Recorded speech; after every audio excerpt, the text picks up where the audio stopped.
Well, I got my camera stuff out here too, so we can do the camera thing. Because both my cameras are right-handed, I can't double gun. Wow. See, I'll show you I'll start with my bag. This is my bag. It's got a camera and 2 lenses in it. That's pretty cool. That's pretty impressive, eh? It's like, look how small it is. Mind you, one of the lenses is super small. They Canon just announced that they discontinued the M series. Yeah, well, this is the camera I have. I have the M6 Mark II. That's this one with the 22 millimeter, which is equivalent to a 35. So you can see how small that is, right? Canons are a 1.5 crop, not a 1.4 crop like Nikon. It's a 1.6 actually, 1.6. Yeah, but it's a super small camera. The hump on here, but you can take it off if you want. But it's pretty neat kind of rangefinder. Now it's considered a mirrorless, right? It's a mirrorless, yeah. And just out of it's just kind of like which lens is that? Is that your 24-70 or what is that? It is. Good guess. Here's my equivalent 24-70. This is my equivalent lens, 24-70. With a lens hood. Look how small it is. That's the lens hood on the 50-30. Yeah. And it's internal. It's internal on this one. The only one that is external zoom is my 24-70. My 70-200 is an internal zoom. So unless you know what you're dialing in, you won't know it zooming out. With the 24-70, I think the lens lock is on. No, not it is. Oh, it's not. Okay. So that's at 70 and that's 24. Mm-hmm. My first really serious camera that I ever got was one of the Canon Rebels. Right. But it was still a crop, and that was a mirrored camera, and it was pretty big. But you can see like something like this. The reason I like it is that it's so small, and particularly when I was having to walk with crutches and stuff, I could just take this bag, strap it onto my belt, and right away I've got 2 lenses and a camera in one bag. So that's why I like it, right? I haven't tried video on my mirrorless yet. I know that the AF on my DA50 is complete crap for video. It just doesn't. It hunts and hunts and hunts. Yeah. The mirrorless camera is great because it what you see is what you get. So your metering is always in real time. Mm-hmm. So I can literally sit at the market square across the street and go, okay, if I go 1/200, oh, that's too dark for today. I can change my aperture, my depth of field right on the fly. Mm-hmm. So I tend to, though I've got a leather harness, I can double gun both cameras, but it's leather and steel. So man, it just digs in under the backpack. Like I could just feel it going into the armpit, going, ow. Mhm. Ah, And if I wear two strap, I've got a strap that screws on the bottom, that slings to my side. But with both cameras on straps across from each other, it's very, they get all kind of like bunched up, and it's like yeah, so tense. just a second. He's back. I just I'll be oh, back. okay. I'm just on hold, and they said Okay. they'll be back with me in 5 minutes, and they're going to get this thing rectified. And I said, I'm actually doing a podcast right now, so Okay. yeah, I just want to give Ellen and yourself and everyone listening. Sorry about that. I should have muted you sooner. It's I okay. didn't think about that. It makes it an entertaining show. Yeah. But yeah, We're talking cameras right now. See? It's shop I talk. love this lovely music in the background. Uh,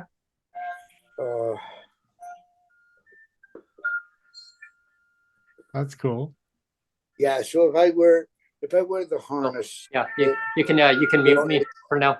I'll be Okay. back now. Okay. I'll show on the screen. I'll just go like when I'm back. Okay. so when I wear the strap, the moneymaker leather strap, which is a harness, kind of like, you ever see the detectives and they're wearing the harness? Yeah. Well, Yeah. it's kind of like that. Oh, hold on, we're not on camera anyway. Essentially, I can remember how the hell it goes on.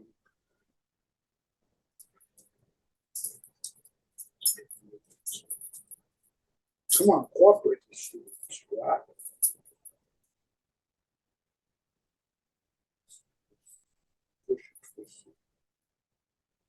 Pushable.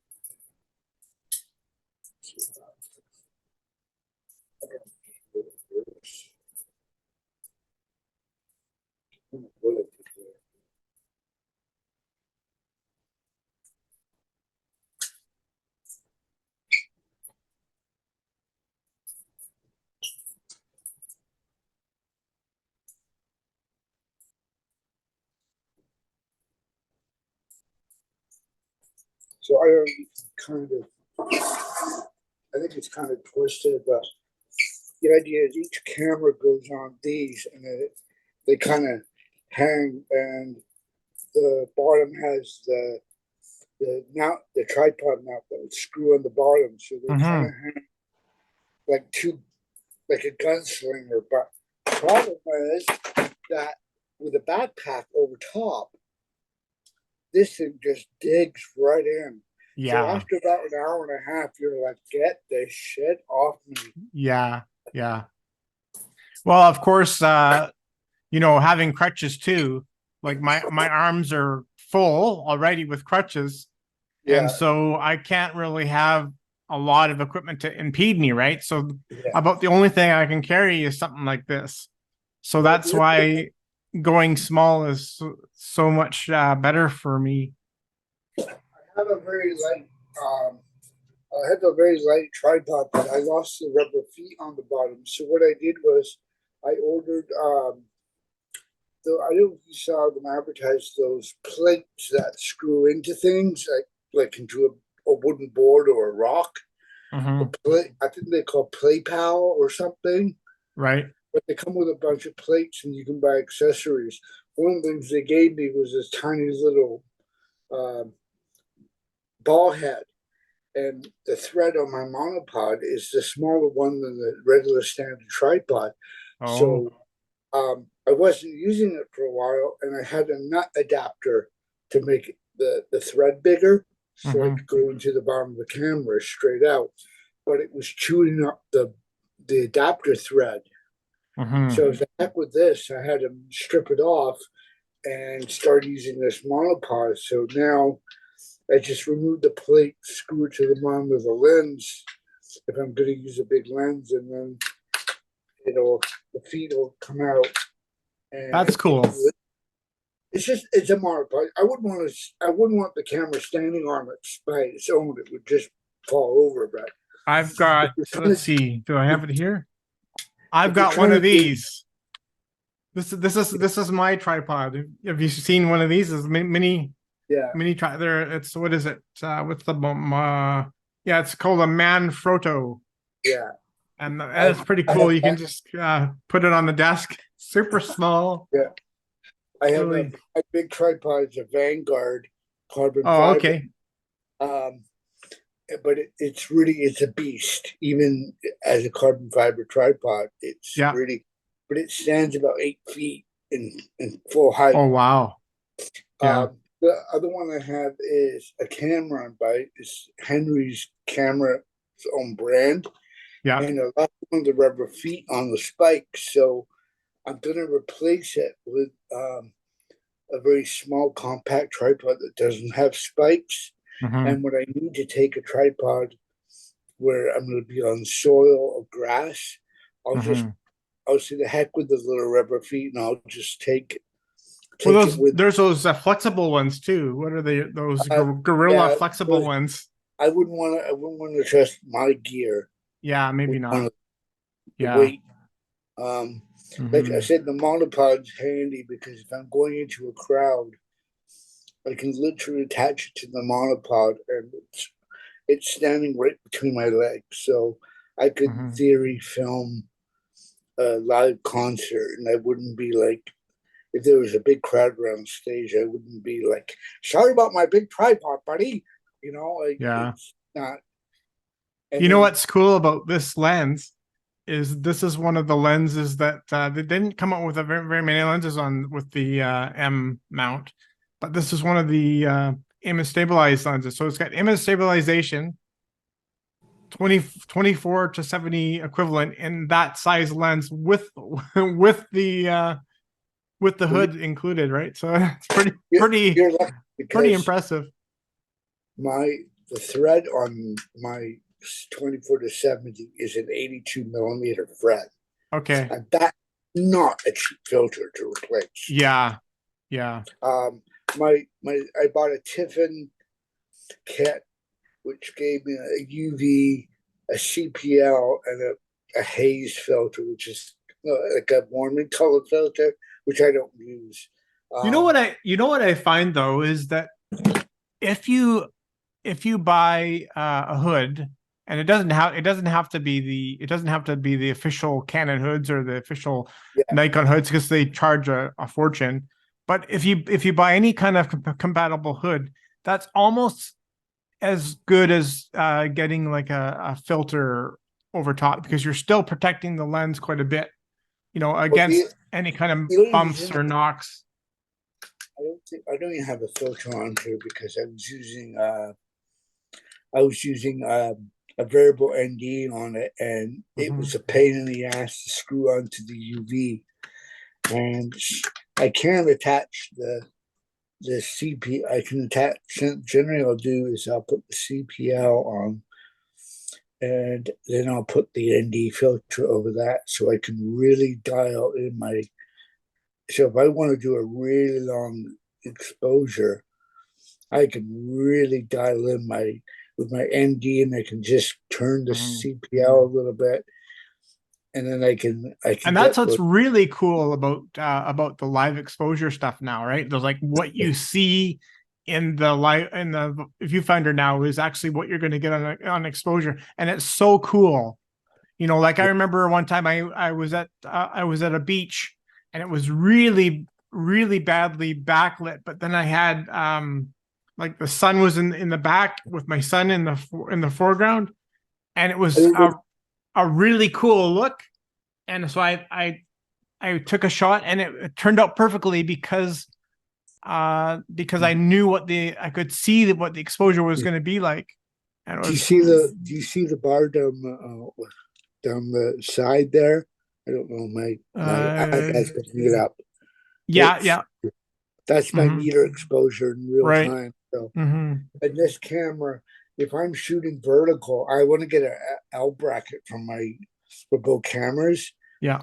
So I don't have to worry, because when I put my camera in portrait mode on my tripod, the sucker just starts diving on me. Yeah. Right? So I want to get an L bracket so I can just screw that in, slide it into. It's an Arca Swiss, so I can just slide it into the existing tripod sleeve instead of using the mount. But it'll allow me to shoot for a portrait without the lens starting to. Because if I Does your camera have a leveler on it? Mine's got a leveler. but Yeah, what's it's happening handy. is when the plate is turned to its side, so the Mm-hmm. camera's like this, she'll Mhm. just start doing this to me. Like, Yeah, yeah. I was like, I'm gonna go to sleep now. well, especially the 70 to 200, it just Yeah, it's heavy, right? dives. Yeah, Crazy. front heavy. Yeah, yeah. I haven't used my older f mount lenses on my mirrorless camera, but I have an adapter, the FTZ adapter, so it converts my old f mount lenses to use on the mirrorless system. Mhm.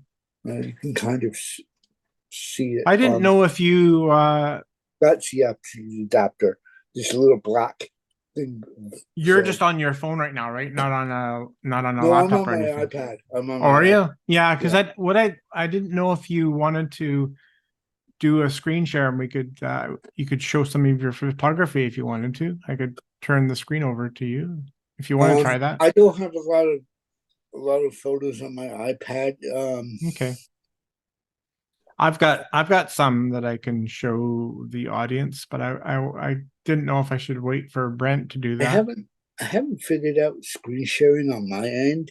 I do have photos on here, but I don't know if they're in the right albums. Like, I mean, it's really weird. It's annoying. I actually upgraded my Adobe Cloud.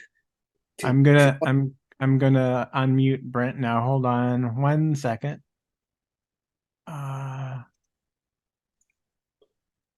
Oh, One pink unicorn. there you go. I had a whole bunch of unicorns running around everywhere. Yeah, I'm sorry, Brent. I should have muted you. I didn't realize. Yeah, I know. I could have muted myself. Also, I should have done that. And I apologize to people today on that. It was a technical issue, but don't worry, folks. First available appointment we got is next Thursday. This episode seems to be full of technical issues. So I have to wait a week. Yay! I gotta wait. Yay! Nothing later today. No, sorry. What I was gonna do, Brent, is I was gonna screen share. Like, we have been just geeking out on equipment. Yeah. I was showing everybody this is my 24-70, nice small lens, image stabilized lens. So it's a nice small gear. But I was gonna screen share so I could show a few of my photographs that I like. So I'm gonna try that now. So let's go here. And this is my Flickr screen. Does everybody see my screen now? Is it full screen? Yep. Yeah, so here's my my wife, one of my wife. And let's see, I'll go back. And you can see almost all of these are like I'm a big portrait nut, right?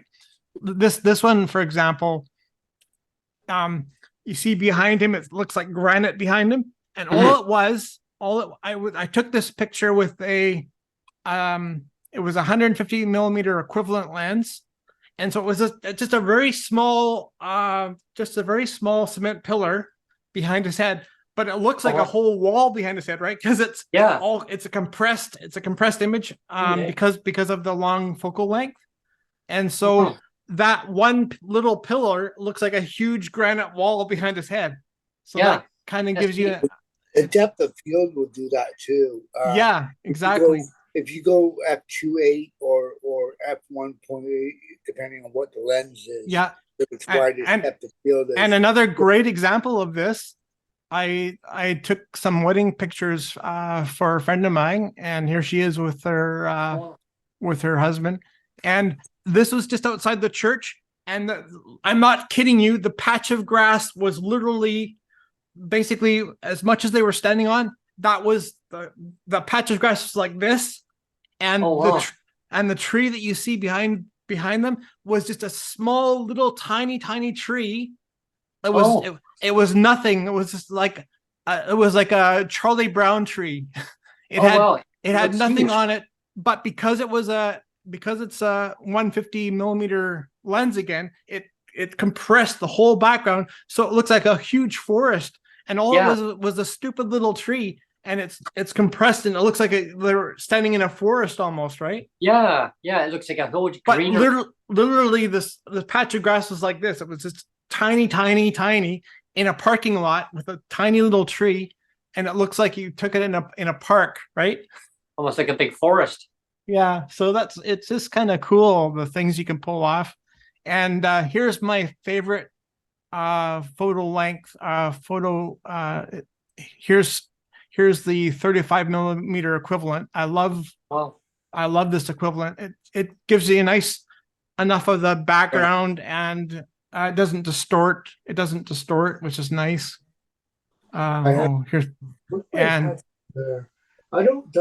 A lot of my lenses won't fit my backpacks. Ideally, I want to get a rolling backpack suitcase style case. I can, if I need to carry extra gear, I can put stuff in the smaller bag on my back and then roll the bigger stuff on like a regular suitcase, except that it's made for cameras.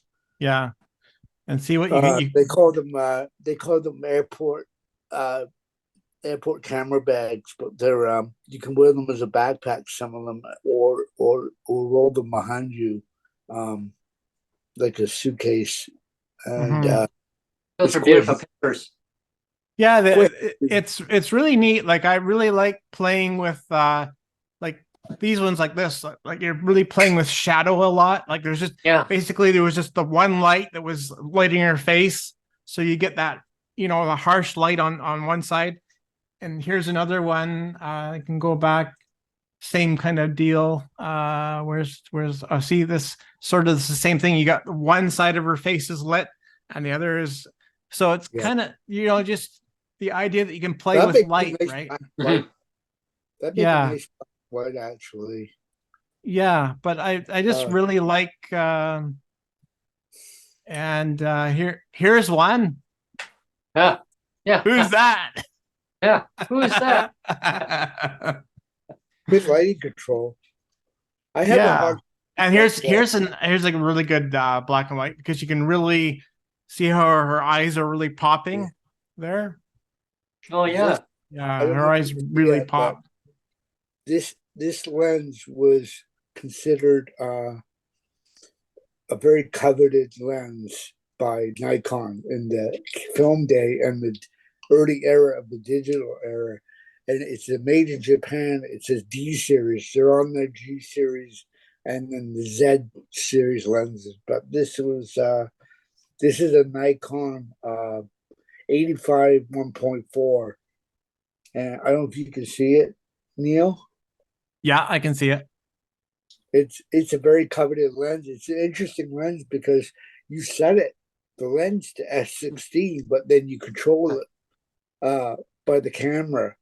That's cool. So you could lock it in to at f/16, but you can still a picture of me again there. That's all. Oh, there. Yeah, she's like, oh. You can see there was a couple of years that I did the Miss Wheelchair Canada. So there's a few women in wheelchairs, and I was the lead photographer for, and this one was cool. And you can see I totally blew if I had this in color, you can see that I had somehow I think I hit my finger and I ended up getting the ISO like way overblown, because I made a mistake with my finger, and it was the ISO was way too high. But even so, I was able to convert to black and white, and you can see all I did was I basically was standing right over top of her, and I went up as high as I could and did this with the camera, and so I'm looking right down at her, and you really have to be comfortable, or at least your subject has to be comfortable with you kind of being right over top of them, right? And you kind of have to warn them, okay, I'm gonna be right over the top of you and take a picture. But it turned out really cool. This one here is a dedicated. This is a dedicated f2.8 macro lens. with a 1-to-1 ratio. I'm not sure what the distance on it is. It's a very small filter, but it's a VR lens and it's an N series lens. And I just happened to hit the lucky sweet spot where someone was selling it because they were switching systems. And it's a fabulous lens because it will literally lock down to f2.8 or f3, and it is it is strictly for macro photography. Right. Oh wow. Yeah. Jesus. All the iPhones technology have nothing on, all the iPhones with their macro ability now have nothing on this lens because you can set this camera and this lens in manual mode and just dial it right in. You know what I wanted to talk about here, Brent and Alun, is the reason why I like photography so much, and especially with portrait photography, and maybe Alun, you'll identify with what I'm about to say. Like when I look at a picture, I can look at a picture and I remember the moment that I took the picture. Like I actually remember setting up the picture. I remember myself behind the camera. I remember I remember the moment of taking and all the lead up of taking the picture. I remember my moment as a photographer taking the picture. Mm-hmm. And like more so than I do, like if I'm say the subject of a photo, like if somebody's taking a picture of me, I don't remember it. But as a photographer, me setting up a picture, and I remember the moment of setting up a picture and taking it, and that to me, I love that I can look at a picture that I can remember everything, like the lead up to that picture. I can remember everything about it, and I've stopped at this picture because it's actually a little bit sad.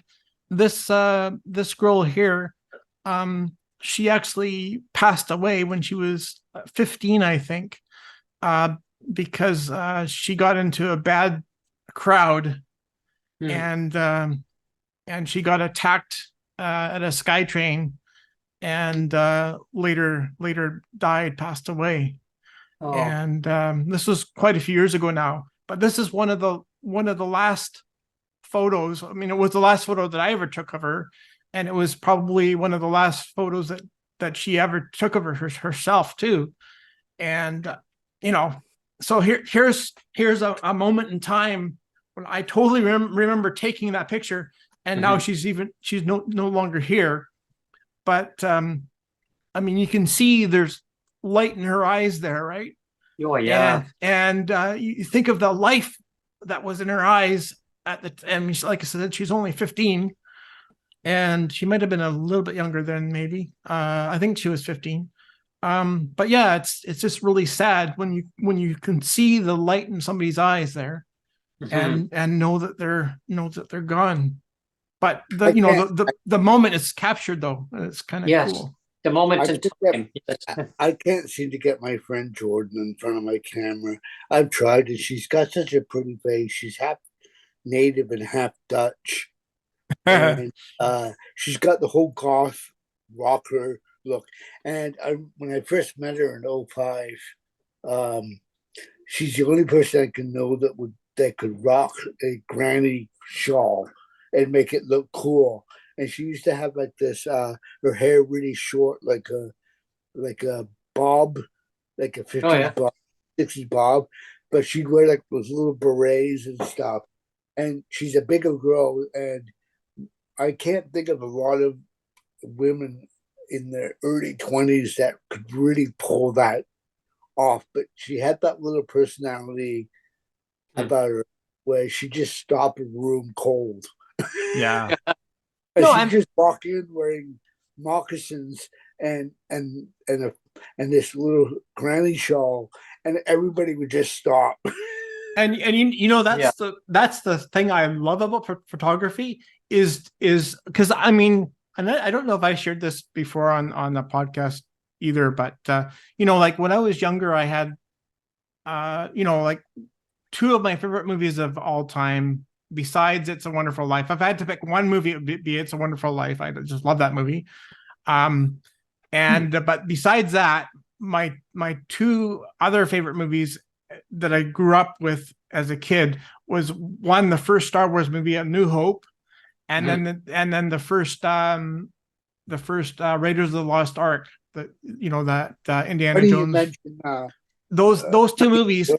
And with those two movies, I always had visions of myself being a director. Like I always wanted to be this famous movie director. And that's what's kind of nice about being a photographer, is that you get to boss people around and say, stand this way, pose like this, and you get them to move over so they get the light proper and all that kind of stuff. You get them perfectly posed, and you freeze the moment. And like I said, like I can go through all those pictures and remember exactly how I took that picture. I don't remember anything else about that moment, maybe, except me behind the camera. And I know exactly that moment in time of me behind the camera and taking that picture. Well, time stands still, right? Jordan's hair is much longer now. I think she's still got black hair. I haven't seen her in years. But I actually want to get her a wide brim black fedora and get her to sort of switch into that whole kind of Stevie Nicks vibe. Oh yeah, you know what I mean. The white brim cool. fedora. But I think she's starting to warm up to the whole idea of wearing Doc Martens in her late 30s. So, oh yeah, even though she's a mom. What I like about photography too is like when I do the Breaking with Brent segments, it's or the traveling segment too. It's having the camera in front and then kind of showing people where I'm traveling to, like the motion of going forward and all the scenery that's around. It's just capturing the moment in time, and some of the still photos are pretty cool too. Yeah, no, you've done some great ones, and I've had so much fun editing them down. Like I still remember, like one of my favorite ones is with that snowfall, and you did and they have the guy in front going whoa, slipping on the ice, and then you had one where you did the Christmas light display. It was really cool. Yeah. This camera really lends itself to a lot of flexibility, especially I imagine with a gimbal kit. Is that the lens can pop out like this, so if you're looking down at it, but it will also flip like this if you're looking up at it. If you got it on an angle, it'll come out and it will it'll pivot that way, so you can shoot portrait in the same and do the same thing, where so you could almost be looking up at it. But that's one of the reasons I want to get the rig for it. But it's a beat. I mean, the images that come out of this have 50 megabytes per second. Yeah. Raw. Wow. It's a 45 megapixel thing. And if you remember back to the film day, I imagine your ISO starts at about 100, right? Yeah. Remember the Polaroid cameras? Remember those? Yeah. This one starts. This native is 64 up to 1200, 1500. Wow. Yeah. Native. And then it's got two low, which are lower than 64, and it's got two that are higher. But you're starting to get into the noise factor when you get past the 12,500. Yeah. I can shoot this thing at 800 and still blow to a 16x20 without batting an eye. Well, and like I said, even if you convert a lot of color photographs, you can convert to black and white, and it removes the color channel, so it removes some of the noise. When you remove the color channel, it removes the noise a little bit. Lightroom pretty neat. I like that. Lightroom now has a denoise AI filter. It's not available. It's still grayed out. It's still in beta. But generally, I've pushed the camera and I still haven't gotten any noise in any of my images. The other one, the one I use now is DxO Photo Labs. Yeah. And that's really nice software. Really nice software. Snapspeed is a nice one because That's a free one, right? That's a free one. Yeah, it's free, Yeah. but Yeah. it's really handy. I don't use it as much as I used to because I use Lightroom and Photo Express Mobile, and I can I have Nikon SnapBridge, which allows me to send over my images in JPEG, and the iPad has. I've actually got to switch it back, and I really wish like Adobe would set it up so you can have two cameras on the app at the same time, and just select when you want to use. But right now, my D850 is on my phone, and my Z8, which is my mirrorless, is on my iPad, which is a kind of a pain in the ass. So I actually want to take both off and replace them because the Z8 can actually handle transferring to the iPad at full original file size, but JPEG, but it's still it's high resolution, high efficiency JPEG, so it's at its finest.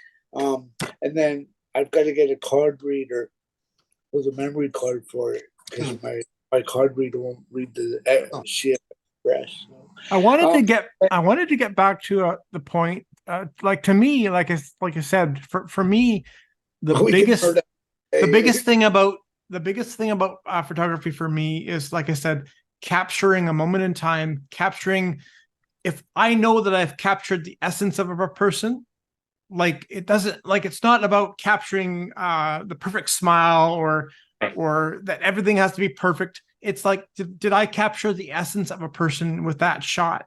And I mean, and I'm so picky, right? I can take like maybe 10 shots and I'll throw away like 9 and only keep 1 because that's how I am. I'll say like that one picture. That one picture I know that I've captured the essence of that person really well, and but I'm really picky, right? And that's how I am when I'm doing the traveling or breaking with Brent segments. Like there'll be a bunch of photos that'll be like snap, snap, snap, snap. Yeah. And when I was walking along the ferry, around the platform, there was a bunch of shoots that were done.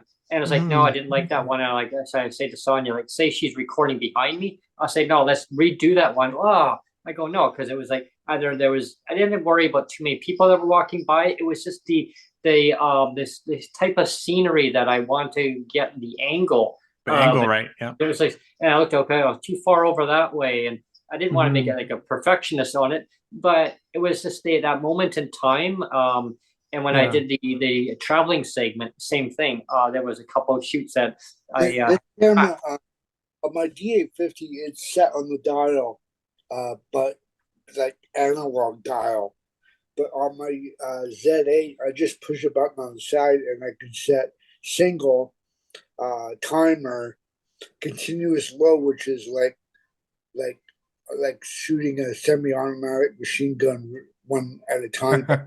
Firing or that continuous high, and that's kind of what the phones have tried to mimic is burst. So when I'm shooting, like sometimes I'll go downtown and I'll look for that old guy just sitting by himself on a bench, or walking by, and I'll just set the camera on continuous high, and then what I don't like, I'll just kill. I won't even transfer it to the off the camera. And that's kind of what I look at too. I look at just the natural, like the natural shot of, rather than saying, okay, well, pose here, stand this way, stand that way, because I want to get that shot. I just look at it and go, hey, that was natural, and that's how I do the shoots on it, because it's almost like scripted. You know what I mean? Like, And just so you're both sorry.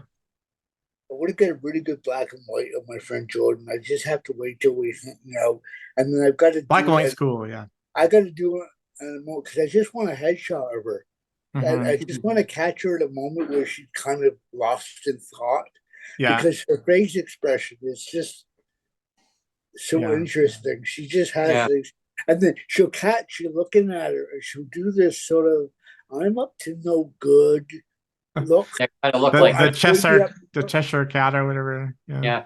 we just give you that glint, and I just gotta. I haven't, because when I was living in Toronto, that's when I started gaining my camera gear.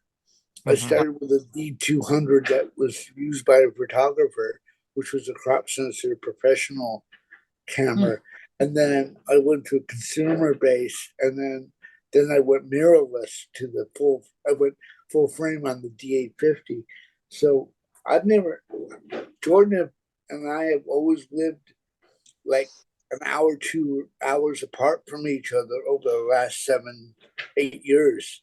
So this is when she comes up to Kingston, this will be the first time I hang out with her in like 8 years. But we were inseparable when we both lived in Niagara. But I didn't have the camera gear to do a really kick-ass headshot. So I'm kind of hoping that I could just catch her off guard and just wait for that mark. Yeah. Yeah. Cool. That's a shot. If I get it right, I could blow it up pretty nice. Well, I remember we were talking, I think it was the very first time you came on when we relaunched on YouTube. And one of the first questions I asked you was, how does your photography tie into your advocacy? Because I want you to know that on the thumbnail today, I put advocacy and the photography, and I know we're just basically talking about photography a lot, but I wanted to really harp on that point of, I mean, there's a reason why I'm talking a lot about capturing the essence of things, because, you know, there's a lot of life that happens that gets overlooked. And I guess that's what I wanted to zone in on today. Is we're talking about photography, but we want to talk about capturing life and an essence, and the essence of a person and people, and how people matter, and how it's so easy for, like I said, that one, you know, the one girl at 15, she's gone through no fault of her own. She was, that it wasn't her doing that she's gone. It was somebody else that took her life from her. Yeah. And you know, I just wish, we have governments now that are giving us MAiD and things like that as a solution, to poverty. And I just want to get back to the looking at photographs and realizing, when you see a photograph of a person with light in their eyes, with glint in their eyes, and you're capturing that moment, I mean, that's important, right? You're capturing life, you're capturing a moment. And, I hope that when people watch this back, they won't just be watching back our conversation about photography, but they'll be watching back all those faces that I took, and the glints in the eye, and you see life in the eye, and about the one girl, her life is gone. But who that life is behind that picture is all about the lived experience on that person, and what that captures, that image of in time, the moment in time of that person, who's behind that person, like who that person is, because we really don't always know, like, what does that person go through in their life, or what was the moment in time of that capture of that photo. Were they happy, or were they, what were they going through at that moment of time in their life? And only as a photographer, like, you would know of that time. But people looking at that photo, they'll say, oh, okay. Somebody look at my photo and say, oh, okay. Really. But see, like, I mean, like, again, like, even with your photo, like, I remember exactly, like, again, I remember as a photographer, I remember exactly how I set it up, where I told you to stand, and everything, and getting the light right, and the whole bit. Like, I remember everything about setting up that shot. And I can go through all my shots, and I can remember exactly how it was when I set up that shot and pressed the shutter button. I remember. And I think that as a photographer, that's kind of a blessing to realize that, you're capturing a moment, you're capturing life, Who that person is. and life is important, and you're capturing is. the essence of a person, and the essence of every person on this earth is important and shouldn't be overlooked. It doesn't matter the color of your skin, it doesn't matter your ableness, it doesn't matter anything. Everything is irrelevant. It's what's relevant is that we're all human beings, we all matter. And I don't know what else to say, but that's what I wanted to focus on today was, starting with the photography, but realizing, the beauty of photography is capturing that moment in time and capturing that person, and, that every person matters, and the whole, whatever kind of everybody counts and nobody counts. Yeah. I don't know. Absolutely, and that's like, it's so important to look at the image of the person, who they are, and not say, okay, well, they're just a person A. No, that person has a lived experience story behind that photo, behind who they are. We really capture the essence of who that person is by the photography, of the angle of it as a natural shot, not just as a kind of like a scripted shot, like and like it's like that moment of just kind of like looking of like, if you stand in this one way, it really gives that glow of that person and who's behind it. It's I love it. Like, I love photography. I'm not as good as both of you are. And everybody has a light to shine, right? Yes. I mean, absolutely. there's that saying that the eyes are the windows to the soul, and Yes. I firmly believe that. So everybody's got a light to shine, and you can see that in photography, like totally. As a photographer, I can see that light in somebody's eyes all the time, and when you see that light, you realize that that's life, and life is important, and we shouldn't take it for granted. And I guess that's my mic drop moment, and we're almost out of time here, but I just wanted to kind of end on that note for myself. Yeah, so any comments on that? I'm gonna go over to Alun, and we can recapture a few moments, like even tomorrow on our round table. I call it roundhouse round table. Well, we'll be punching each other. Roundhouse. Episode number 6 coming tomorrow. But over to you, Alun.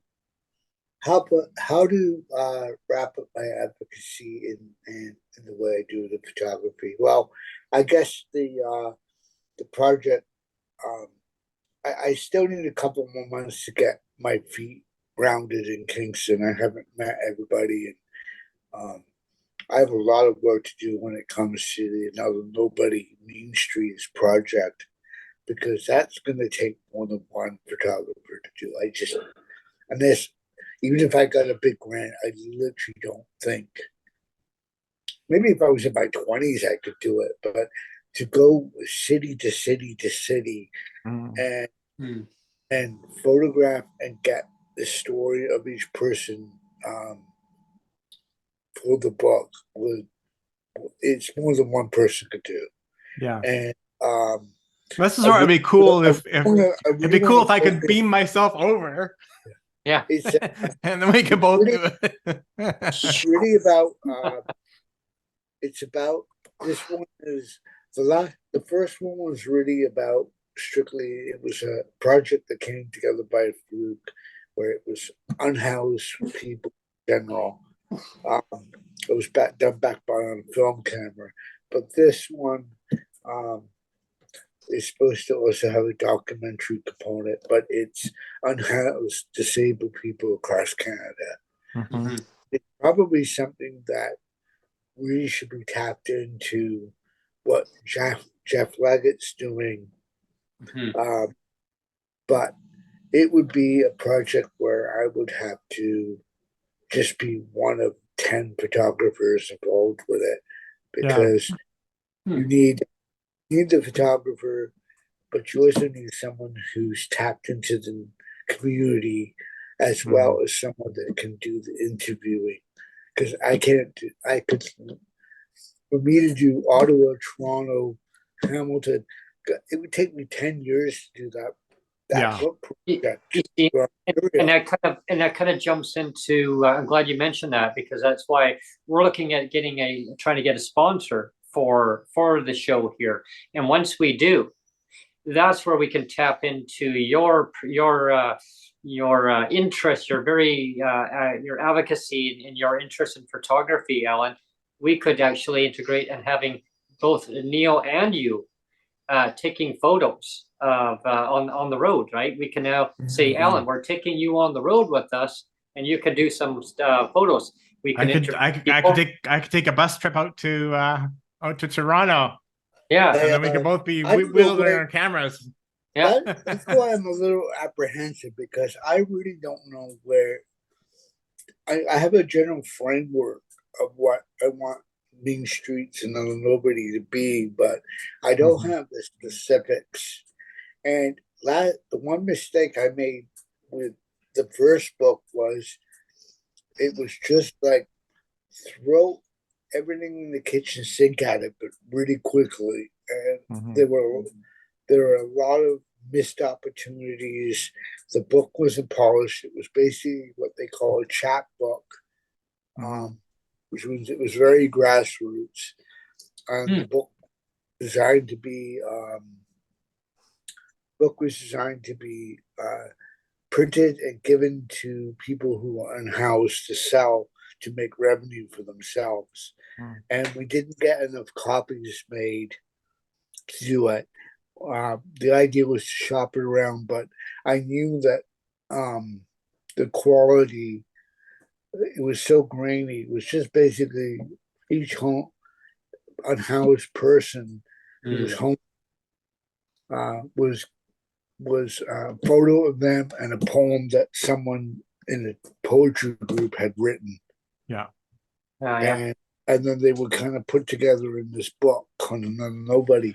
And we tried to shop it out west, but the quality just wasn't, unfortunate, there, because the photos were taken by someone who was kind of a fly-by-night dude. He wasn't a bad photographer, but it was filmed, it was shot. A lot of the photos were overblown, overexposed or underexposed. So by the time they were put on into a desktop publishing program and resized and everything, because I was handed like 13, I think it was like maybe 15 photos of people, and there was no documentation of who they were, what city they lived in. And I was just given these 8x10s, and we looked at what we could do, and we ran a poetry event at a place called the Club in Niagara, and we sort of pinned the photos up around the bar around the event, and that was an opening night of it. But I would definitely like to do high-end quality where the photos are on photo paper, the cover's done properly, the story. I don't care. I don't care if some lady who's in a wheelchair and her name is Sally and she wants to call herself Joni. Yeah, or Jane Doe. Whatever. She can call herself Callie. I don't. Yeah, part doesn't matter to me. Yeah, to protect their identity if they wish. Someone wants to use their street name. I don't care. What I want to capture is people that are living in tent cities. Stories. They're in wheelchairs. They don't have an apartment of their own. They're couch surfing, or they're living in shelters, and you can see that they're in either a wheelchair or they're using a walker or somehow, or they've got some kind of disability, and the story is almost as important as the photo. Yeah, because it matches, and then the documentary can be a bit more expansive, where it can be an hour long, and it may not have everybody in the book, but it can have. Well, I had two comments, and they're a bit different. One comment I was going to make was, you kind of you expressed some regret that you wished the book could have turned out a bit better. But in some ways, like I kind of experienced that because I put out a book too, right? Of course, my Daddy Bentlink's book, and there's always going to be, like, at some point you got to put the book out. I mean, I could have, in my case, I could have held on to that book and kept holding on to it and holding on to it and holding on to it and say, it's not done yet, it's not done yet, it's not done yet, and not put it out at all. But at some point you got to say, it's done, I got to put it out there. All I want is a more, the book doesn't have to have everything in it. Like, I would like to have a list, a page or two of resources from each town, food banks, soup kitchens and stuff, resources that vote crisis numbers, and that doesn't necessarily have to be in the book, but I'd like to have 25 people. That means 25 photographers and journalists and so forth. Right. And some stories will be more compelling and some stories will be less compelling. But well, one thing I do agree with you on too is it's definitely you need a grant, and that grant's got to cover the book cost. Yeah. Someone to make the book, someone that's got really good desktop publishing skills and has done the book style before. Someone that can do the layout, because I don't have the software. No. But can I afford the software? Because that means Adobe Illustrator, Adobe Photoshop, and Adobe InDesign or Publisher or or something. Yeah. A DaVinci or whatever it is. And sounds interesting. Well, where I do agree with you too, Ellen, is when it comes to the photography part, I think a problem with today's crowd, of course, is everybody thinks they're a photographer because everybody's got a camera on their phones nowadays, right? And I mean, I've seen them. I've seen some professional photographers that have used their phone to take a picture just because they happen to be out. No, that's fine. But what I was going to say is my big beef with that is you see a lot of people that post pictures on, say, Facebook, and they'll have the picture posted, they'll put it upside down or sideways or something. It's not even it's not even oriented right, or they'll have like red eye, they'll have the devil eye in them, and they don't even try to fix the red eye or anything like that, and those type of things, or it's blurry, and it's like, are you seriously gonna like that? And I've seen pictures like that posted, and it's like, why are you doing that? Why or sideways, or a blurry picture where you can't even see anything. It's like, why are you posting that? It's a blurry picture. Take it down. Well, even with my professional camera or my iPhone, I've got to take pictures, and just like, I'll go through them and I'll be like, I'm just not feeling it, and I won't even take them into Photoshop editor and clean them up, because I'm just not picking up on the vibe of those shots. I'm like, it's not even that clear, or they're not. I'm looking at them. I'm going like, usually what I'm driving at is I can look at a photo and automatically know, hey, I've seen it as a black and white before I even push the button. Yeah, I've done that too. I've done that too. But I get photos where I'm not feeling it, and they just get deleted, whether they're on my phone or camera. Yeah. I even just buildings, like I took a photo of Kingston Penitentiary, and it might have been just the angle or the side of the street I was on, or the color of the sky, and I was like, I looked at the photo, it was sharp, it was in focus, but I just had no feeling about it one way or the other. You know, they say that the human eye is basically an equivalent to like a 50 millimeter lens. 48. Yeah. Well, like for me, I think my eye is like more of like it's more of like the 35 millimeter. Like I see wider than I think, because whenever I look at something, I always like my eyes like widen up. I see a bigger than I should. The Maybe. bigger outlook. Yeah. Tamron's 50 millimeter, they actually have a 45 millimeter, and apparently 45 is closer to the human eye than 50. Yeah. It's somewhere between 40 and 45, somewhere in there. The human eye. Yeah. I actually I sold my 45. What's that? Whoa. That's I the sold third that one. Oh. Of your place? No, that's a nice good shot. That was up the castle. Oh, okay. Yeah. Oh, that was freaky. Yeah. Yeah, that's these two lenses are very close to each other, but they're also very different. So there's your nifty 50. It's a true f1, but it's a true full frame 50, but it's a 1.8 autofocus lens.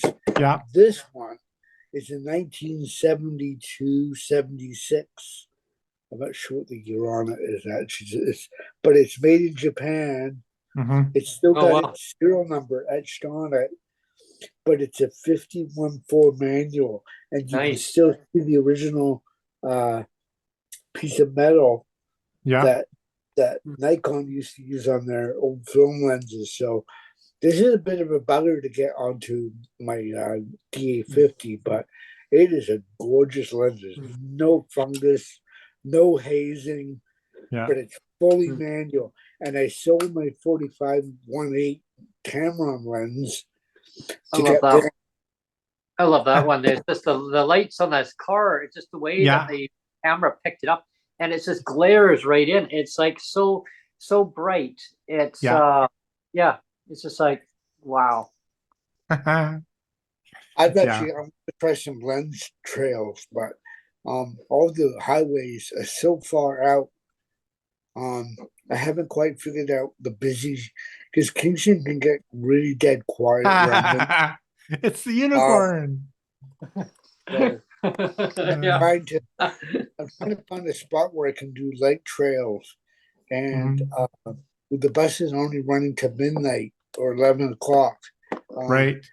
Really hard to get out to a spot to do light trails. And I'm going to quickly share my screen again, just so I can go back quickly before we go, because I wanted to quickly show.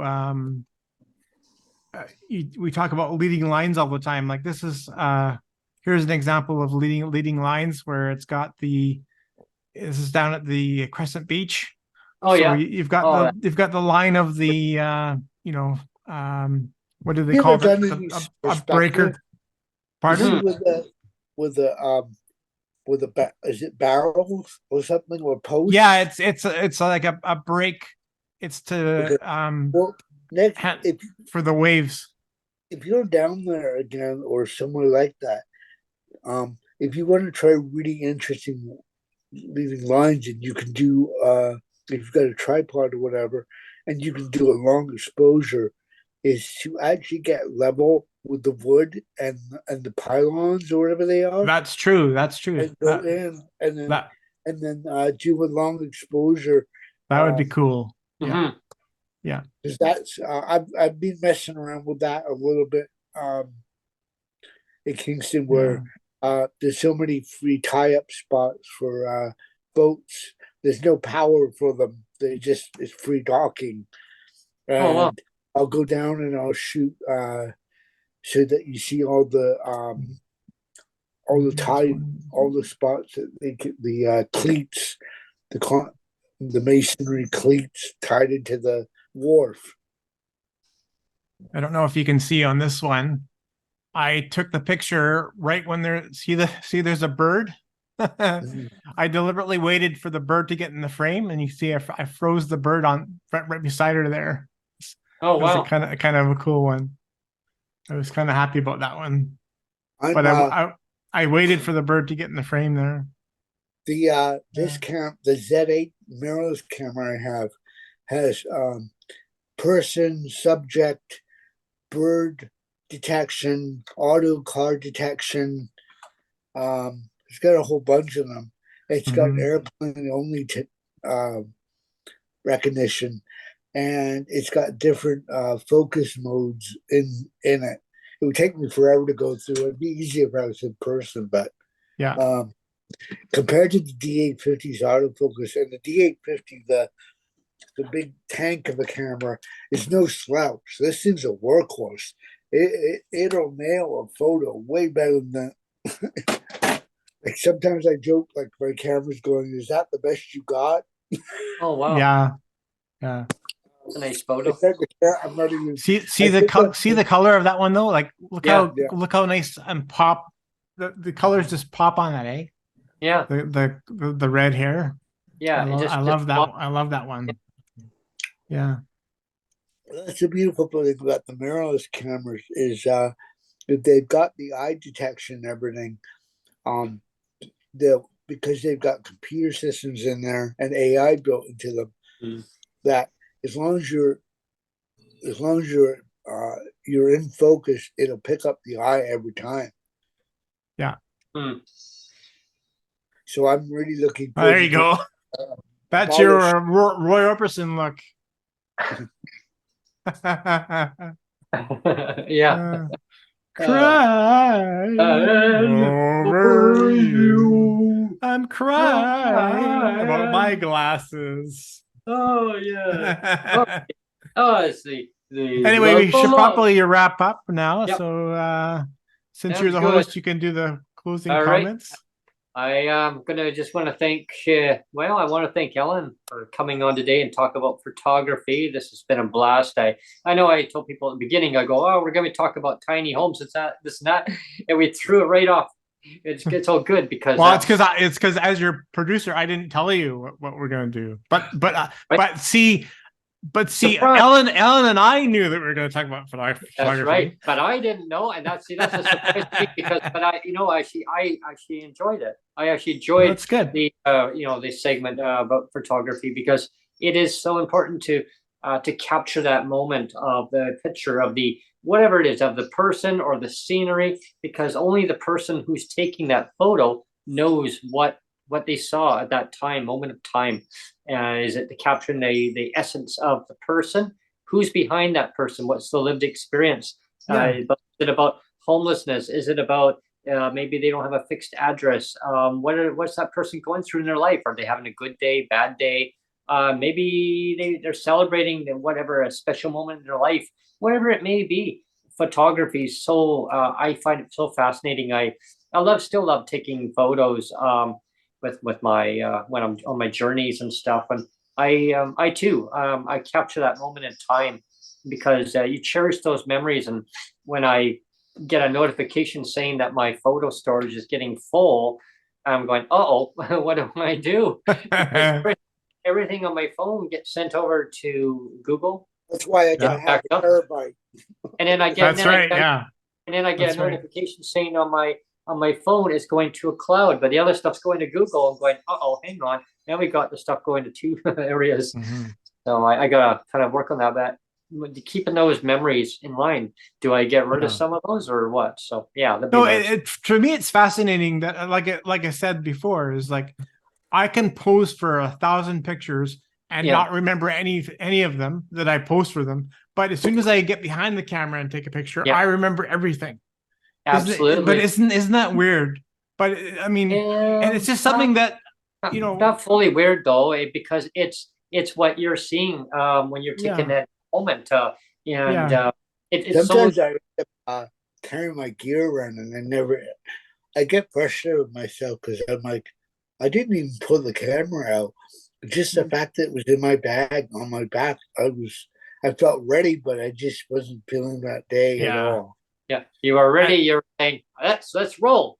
And then there's some moments in time too where you see a perfectly good picture and you're like, I don't have my camera, damn it. I don't have it out. That's why that moment just went by. I hate those moments too.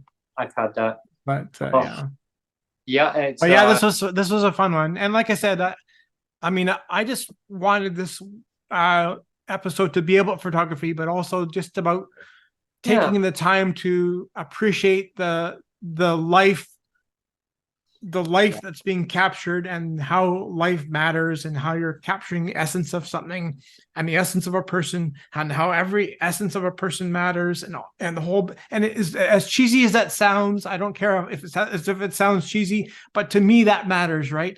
And I just wish that would matter more to the powers that be in government, that, you know, that life matters for everybody, that moments in time matter, that essences matter, you know, all that is, like I said, no matter, I don't care if it sounds cheesy, but to me that matters, right? It does. It really, really matters a hell of a lot. And I echo that all the time. I see people sitting at a bus stop and a bus awning over there, and I see them all the time, and I stop, you know, every so often, and I say, you know, so what's going on today? Like, and just enjoying like that, looking at, seeing them looking around at the scenery around them, right? Of like, what are you seeing today? What, you know, and like I'll take a photo of a picture, like something else, and I'll show it to them, and then they'll kind of look at me and they'll say, well, what are you doing? I'll say, oh, it was just a perfect shot of the sun coming up from an angle, and then they'll say, wow. So they say, can you take a photo of me? So yeah, like so they'll stand there and I'll take a photo. That happened to me. I've certainly been taking a photo and just minding my own business, and I've had people come up to me, would you take a photo of us? Sure, because it's important. Not set up to, because they can cherish those memories of well, that person took a photo of me at that time, and it meant a lot in their life, and they can look back and they'll remember what they were doing at that time when that photo was taken, and hearing lived experience stories of what people are going through, and looking at their photo and remembering what that person was going through at the time when they were talking to you, or maybe the stance of how they were angled or whatever it may be. And you're right, Neil. Before we end the segment, I really echo what you mentioned about the politicians really need to really gear down and like listen to lived experience stories. Listen to people. I'm giving a lot of across the country, because it's not all about the politics, right? It's all about policy, and it's on who's in government and who wants to change that ancient policy, which it has to be done. I know they're kicking and screaming, going, "How dare these people tell us how to do our jobs?" Right now, Brent, I'm kind of giving Canada the stink eye, especially the NDP right now. What they did to Sarah Jama in Hamilton, I'm so mad about that right now. I'm still processing that. I feel like she was thrown under the bus because of her belief system, and she was attacked probably because she's got a disability, though they're not using that card. The whole silence thing that both her own party and Doug basically threw under the bus. Just yeah, I saw that, and wow.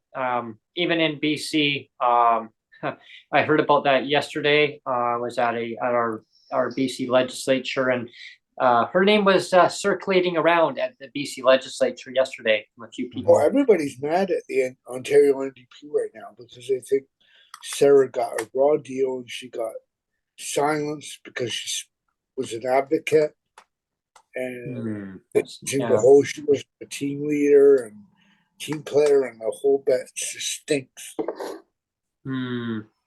Yeah, it's unfortunate, right? That it had to end that way. But I tell people to continue advocating, to stand up for what they believe is right. And some people, unfortunately, they like to shut them down. The higher up want to shut them down. Well, no, like you have to keep pushing forward. So for Sarah, she needs to keep pushing forward. I'm frustrated with all three levels of government. I really thought that Andrew Horvath or someone would have come to, because I read the articles and the posts that Sarah made, even with her redaction. I was like, she didn't really say anything wrong. All she did was speak out that innocent people are being attacked. And yeah, that's what she said. They were being attacked on each angle. Like it's just like ceasefire. Like it was just like, yeah. I mean, because you know, to follow a narrative, not one NDP person in any of the levels have said, you know, what you did to her was a bum deal. And not one of them ever just completely threw her under the bus. Yeah, I mean, she just wants peace, and I think I know, and I don't want to speak for her, but I think she just wants, probably like the majority of people, they just want peace and harmony. They just want peace. Well, it's all over. It's all over every social media platform. Yeah, and that's sad, right? Because it's I mean, sure, like the war is, I mean, on either side, you know, it's like they'll at each other. It's kind of like politicians, they'll throw it back and forth, but at the same time, at the end of the day, they want, you know, it's how it hurt in own backyard. That's so shameful. It's on how it was handled, and I think it's just they come to knock her head. I honestly, Brent, I'm not surprised on how Doug Ford handled it, because he's a bully, and he's gone after Andrew Horvath for the same thing, like the whole thing he said about hearing her talk is like nails on a chalkboard. So we all know what Doug Ford's like. He's a bully, and he's a pretty racist type person. And his reaction and his actions are of no surprise to me. But for someone to not support their own party member, not one person, and just kick her out, is just. Yeah, I mean, I don't think, I mean, from my view, my opinion is, I don't think she didn't do anything wrong. I mean, reading through the original transcript of what she said, I mean, she said she will not apologize for what she said. And no, like, nobody should really have to apologize for what they say on advocacy. I mean, she basically wanted ceasefire. She wanted all the you know, I mean, on both sides, she wanted it just to end. But she's been criticized, saying, no, you need to be kicked out of caucus because you're speaking up. Like, terrible. What I don't understand is, how does she make the NDP party feel like not a safe space? That just seems like a cop out. That to me. Yeah, I wonder, hey Neil and El, I wonder what they do. All of a sudden, oh, I'm in there and I get elected, and I say, you know, how dare you treat the disabled people in your province like dirt? How dare you? You had lots of years to change things. How dare you not raise the rates? Hey, right, kick this guy out, get him out of caucus. What? Because I'm speaking up? I'd be like, excuse me? I would. I'd say, excuse me? Oh, okay. What would you do better? Yeah. I would. I'd say, what would you do better? Yeah. Then they'd be like, okay, we're going to throw you in the same pen as Sarah. Why? Because I'm disabled? Oh, but I remember years ago, we had the party president apparently in BC didn't like disabled people, though. That's true. Yeah. Yeah. That was good, right? We know how Doug Ford, Premier Ford thinks of people in general, not just women, but people who are disabled, which he's homophobic and he's pretty misogynistic. But so is his brother Rob Ford, so is his daughter. The way Alun, the way I look at it too is, an elected official is an elected official. If they're disabled, non-disabled, they're just the person. They're who they are. And if elected because, a party leader doesn't like a disabled person, and I'm not saying, well, kind of like what you mentioned, and they're not playing that card of saying, well, they're dismissed her because she's got a disability. But even if it was, I mean, that's like discrimination of letting a person go because they have a disability. And that's not right. I know that there's a lot of problems in the system across the country and in areas that they don't want disabled people to speak out on issues. I think that's not right, because I've heard this several times and in different over decades, and it's like silencing a person out. Yes, it'd be, it's a different story. Is that if a person came across very obnoxious and like beyond throwing mudslings, then okay. But if a person's advocating because they they care so much about a certain topic, and they're not majorly stepping on toes. A lot of it's orchestrated, like theoretical stuff within legislatures, like you watch your question period and this and that. They all work together. And I mean, so if a person is on another party and behind the scenes, a lot of them work together. A lot of them can work together. Well, I just this is what and this is what I wanted to touch on too, is like behind the scenes, we're always trying to get guests, and one of the guests we're trying to get Sonia Fristino back on, and Adam too. Yeah. And but because they haven't been on the show since you relaunched it on YouTube. But you know, I just think about that short time in space when the BC Greens joined forces with the BC NDP, and how good that was. You know, to have two parties actually working together. It was the confidence supply agreement, or whatever it was called, and it like, to me, that worked really well. And I mean, I'll give credit where credit's due. I mean, I do think that John Horgan was one of the better premiers that BC has had in quite a while. He was very good. So I mean, I'll give him kudos, and, you know, a handshake and the whole bit. He did do a good job. But where he lost marks for me is how quickly he wanted to step off of the partnership. And that was when that was when, for me, the sheen kind of came off, because here I saw a man that was just trying to do a power play. You know, he was basically listening to his people that were pulling strings behind the scenes and saying, you got to do this power play because it's the thing to do to win votes. So he was about winning votes rather than doing the right thing. You know, and that's where I kind of lost. He kind of lost the sheen for me. You know, I kind of lost a little bit. You know, he's still a really good premier, like one of the best for sure. But as soon as he stepped away from that agreement with the BC Greens, I was like, oh, really? You're going to do that? It's like, you know, and it didn't wash well with me when he did that. Yeah. I think the Greens should recruit Sarah Jama, and give her a really good position in the Green, or have her go to Mike. What's his name? Mike Schreiner. Right. Yeah. I think one of these parties, like either on the federal level or the Ontario level of the Green Party, should be welcoming Sarah on to and give her a voice with open arms. Yeah. Like, I think she could be a valuable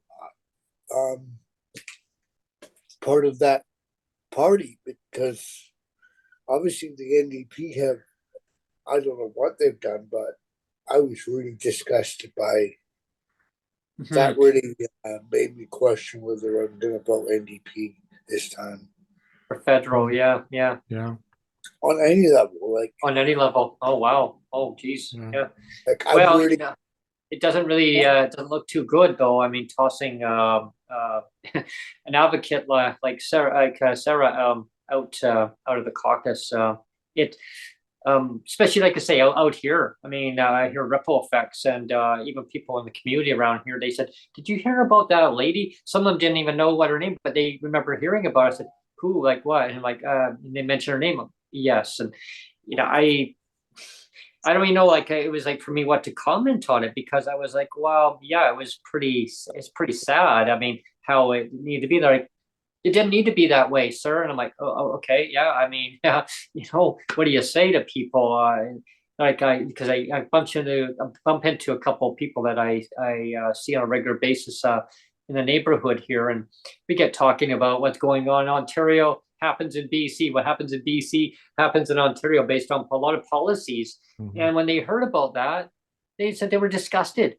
Like, they said, who do I vote for? They said, I don't want to vote for the federal Liberals. I don't want to vote for the Conservatives. Oh God, no. They said, don't want to vote for NDP. I don't want to vote for Greens. I don't want to vote for the Bloc.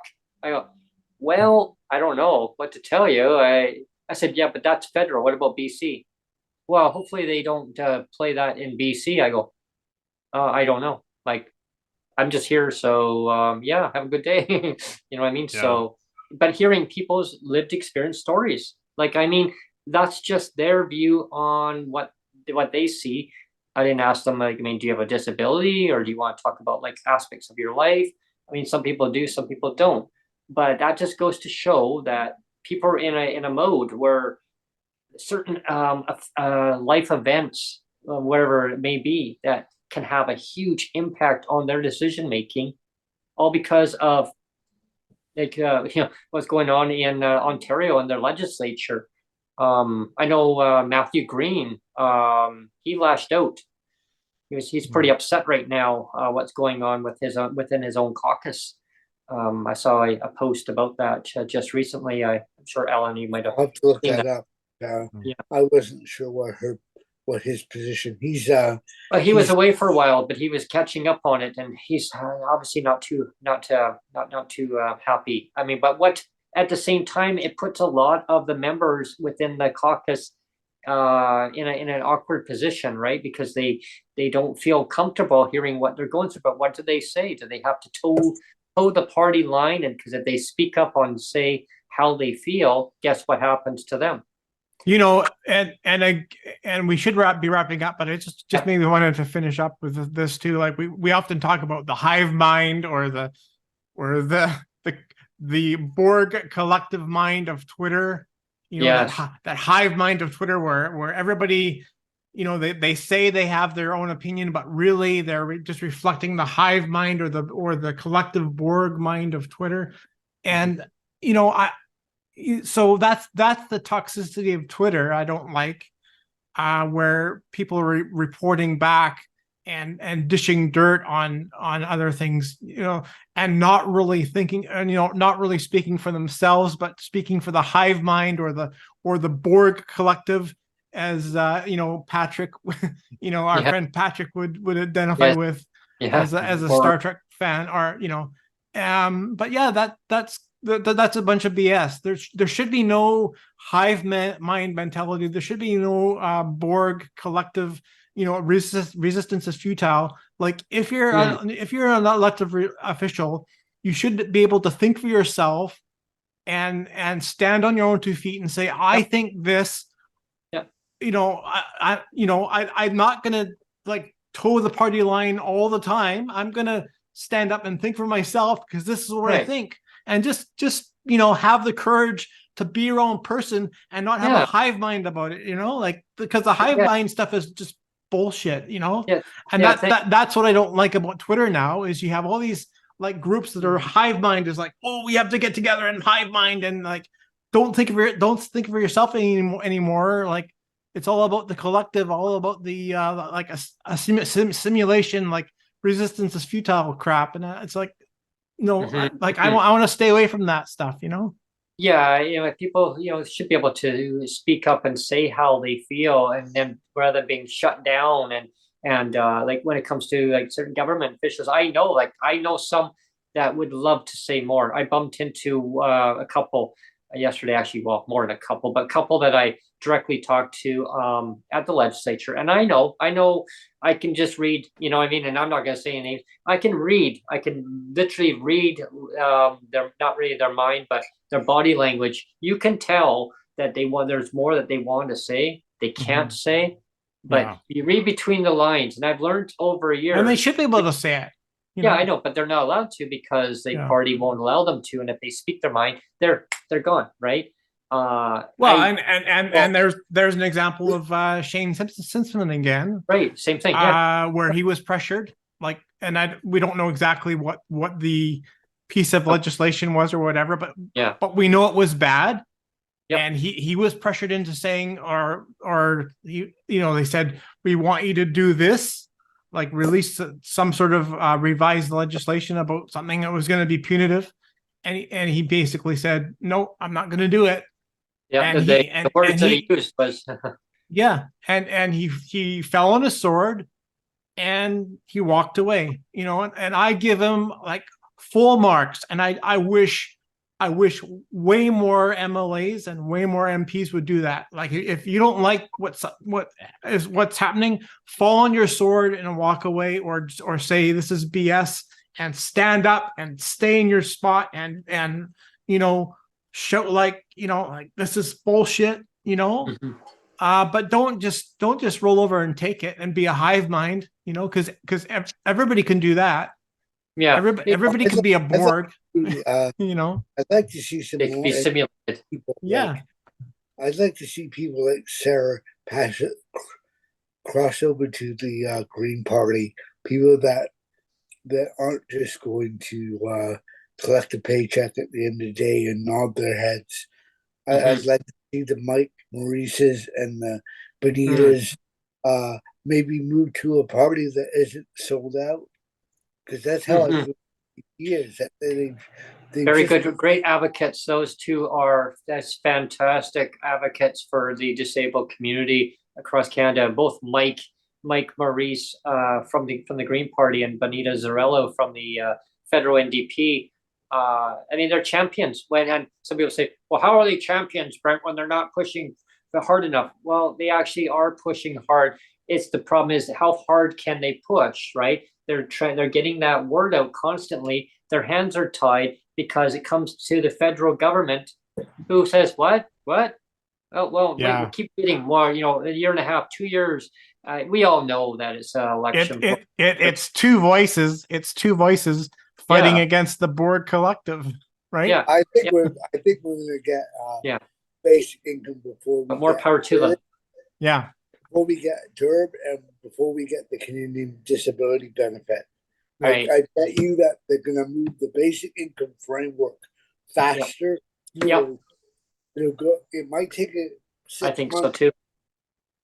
If everybody dots their I's and goes yay for favor, that we'll see a Canadian federal basic income before we see a Canadian disability top up. Yep, I actually think so too. Add the disability top up to the basic income and just be done with it. I've said right from the get go, why aren't they just adding the Canadian disability benefit to the Canadian disability pension plan and making it federal for everybody? Because all the time they wasted, I mean, like, wow. You know, Alan, I remember on the former Twitter space once upon a time when I had the show on there. I remember way back when the whole discussion started about the Canada Disability Benefit. I remember I was very skeptical, and I had a couple of guests all that time. Why are you skeptical, Brett? Why? Because I have a feeling that there's going to be delayed. And I remember saying that. I have a feeling. I said, I hate saying this, people, but I think they're going to delay this. Guess what? You know, and I'm not saying that I'm the perfect advocate that's going to, hey, I speak for everybody, but I was always skeptical. I think I talked to Neil. I think I was saying to you, I think one time, I don't know. Is there something about it? Is this something? And I was skeptical too, always. Yeah, exactly. We were skeptical about it, and I just, because I knew the federal government's going to play a federal basic income that doesn't affect their lives. So around between 2,000 and prove me wrong. Yeah. Before we get a Canadian disability, $1 put to the Canadian disability. Yeah. That's my prediction. They're going to put 1 penny in, one for you. How many are there? Is millions? Okay, penny, $1, 1 penny deposit.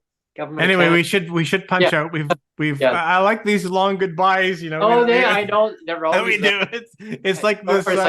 Or it's like goodbye everyone, and then it's like goodbye everyone. It's the classic. It's the classic movie. You know, where it's these long goodbyes. Like, you know. Yeah, you're still here. Go. Go home. Go. Yeah.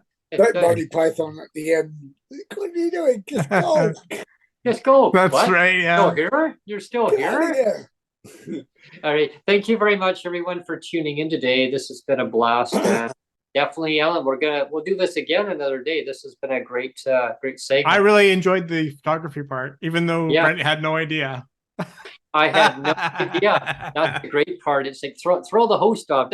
What? Hang on. And then the funny part was of the segment. I go, I took the phone call. I took the call right on air. Yeah. I'm wondering, we can talk about this after we get off, but I'm wondering if I should pull the live and then re-edit it. Maybe we can talk about that. Yeah. Yeah. Anyway.